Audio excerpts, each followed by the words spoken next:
Beta test campaign email reminders. Okay, so these are the emails, the automatic emails that are going out to help automate the beta test process and keep things moving along. So your opt-ins turn into registrants, who turn into purchasers, who turn into customers. Okay, and then they follow up and review. So this beta test email reminder campaign is composed of 3 emails. These email reminders are for prospects who have opted in through your beta test offer page. You will find that the majority of people will complete the entire process and buy the product all in one session, as I was mentioning in the last video. However, life does happen, and email reminders will boost your conversion significantly, okay? At least 10% boost, if not more, simply by adding these in these email reminders, specifically emails 2 and 3. All right, these email reminders are sent via your autoresponder. Again, that can be any autoresponder you want. Again, for this type of stuff, my favorite is GetResponse, but ActiveCampaign is also very awesome because it has smart technology. And here's the thing: we send these out regardless of whether the prospect has taken the action or not. We just assume that they haven't taken the action, so we send the email.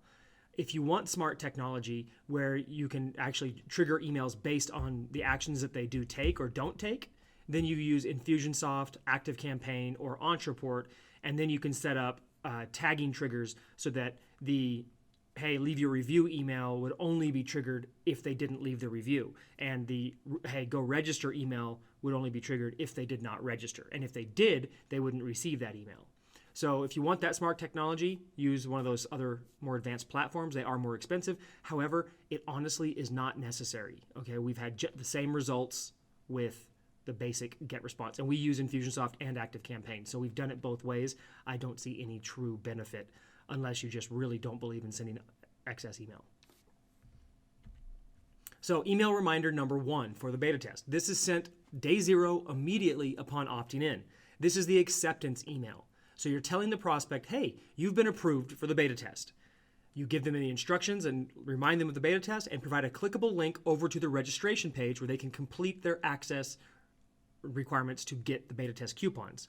Announce the scarcity and reinforce it as saying, hey, this beta test is a limited time, and the coupon code we've just generated for you is only available for the next 48 hours. Okay, you want to give that harsh scarcity, so you're trying to push them very quickly through to make the purchase. You're giving them a huge discount in exchange for their feedback, and because it's such a big discount, you can't keep this offer open forever. So here's the 48-hour window. When the prospect opts in, they are automatically redirected to the registration page. However, sending this email reminder number 1 is a backup copy for them and a second chance in case they lose the page. And some people, especially the non-tech savvy people, seem to opt in and then for some reason close their page before the redirect, or they never even see the thank you page or the registration page. So this second chance is a big deal, all right? Beta test email reminder 2. This is the second email, and this is sent on day 2 in the morning, okay? This is the beta test expiration email. So we're telling them, hey, half your time is gone. There's only 12 hours left before their beta test coupon is going to expire. You remind them of why it's a discount, what they're getting access to, how much they're saving, and then you provide a clickable link to the beta test instructions page where they can go back and get the discount. And you reinforce the scarcity, 12 hours. And a great thing to do here is to include one of the GIF image countdown timers. There are countdown timers now that you can put inside of your email that will actually display a ticking countdown timer. They can be evergreen or time-based timers, however you are doing it. If it's a live campaign, time-based, and if it's a evergreen campaign, use an evergreen time-based timer. This will dramatically increase the conversions. We all know countdown timers are effective, and when you add them into an email, which is something most people are still not used to, it actually gets really, really good conversions. Okay, so this is day 2. Beta test email reminder number 3, this one is sent out on day 10 or day 14, okay? The idea with this is you are sending it out. You want to make sure that they've had roughly a week's worth of shipping time to get the product to themselves or shipped to them from Amazon or from your own store, and then a couple days to look at it. So some people will leave the review right away within a couple days, especially those who have it, if it's Amazon Prime or if you ship really fast, like in our warehouse here, we usually are able to ship same day. And if they're on the same side of the country, they'll have it within a day or two, no matter what method we ship.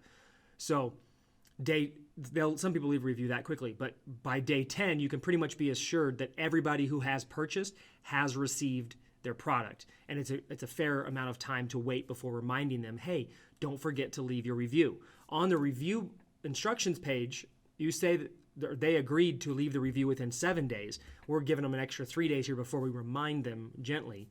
And then we remind them of the agreement they made when they registered for the beta test. And by taking the coupon code, they agreed to do this. And then you remind them of how important reviews are to your business and how basically customer feedback is the lifeblood of your business and it's imperative to your success, and you really want to know what they have to say. Provide a clickable link to the beta test instructions page where they can get the instructions in step 3 on how to go and leave their review right away. You can also offer additional incentive to leave a review. So if you aren't getting as many reviews as you want, or you want to just try to boost that percentage even more, offer them some kind of an additional freebie, whether it's an additional discount on their next purchase, some kind of PDF or video or digital gift, and say, hey, as soon as you leave the review, let me know, and we'll send you out the X, Y, and Z, or we'll give you this next discount. All right. This is not a mandatory thing. It is optional, but it's an extra little step that you can use to boost your review rate a little bit higher. If this is for Amazon, I would recommend you do this. If it's your own store, it's completely optional. And this is an optional email, all right? This whole email itself is optional, but it has the most importance for Amazon FBA sellers, as again, we know that reviews are the lifeblood of their business, and it's very big for the algorithm, ranking, conversions, everything. However, I say that it is optional because there are some people who have stores who just don't care about reviews. That's crazy that they don't, but it is optional. We use this in all of our businesses. We are very, very heavy on reviews, both on our Amazon stuff and on our stores. All of our stores have an emphasis on reviews, and we even make our reviews look like Amazon reviews on our store. It's because people are conditioned to do that. So I highly recommend you take that little tip I just threw at you, as well as using all 3 of these emails. I'll have a separate video below this one that will actually walk you through an actual beta test email campaign, and I'll give you the PDF of all 3 of those emails so that you can use those, edit them, modify them, use them as your own. All right? See ya.